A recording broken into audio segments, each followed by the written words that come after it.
साधारण महिला क्षेत्र में मासिक धर्म हेबा और रक्तस्राव हेबा एक साधारण कथा अटे, किंतु मासिक धर्म रे अधिक रक्तस्राव हेबा एक चिंतार कारण होता है। यही समय रे युवती मान को अश्य जंत्रणा होता है। यह अणदेखा करने अनुचित। अनेक लोक यह साधारण बोली भावी था।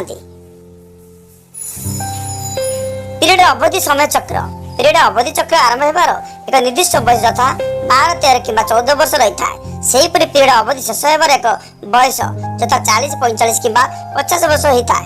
यही समय महिला भितर अनेक समस्या देखा मिलता है। ऋतुस्राव समय स्वच्छतार जत्न नेवा सह प्रति 3 ରୁ 4 घंटे नापकिन परिवर्तन करने उचित। उषुम पानी सहित नियमित स्नान करंतु। यही समय सबुज पनीपरिबा, कदली, बंधाकोबी, किवी, धनिया पत्र, डार्क चॉकलेट खाइबा उचित।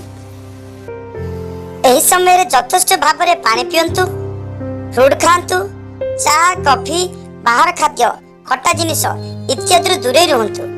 जदि जंत्रणा अधिक हुए तुरंत डाक्तर सह परामर्श करंतु।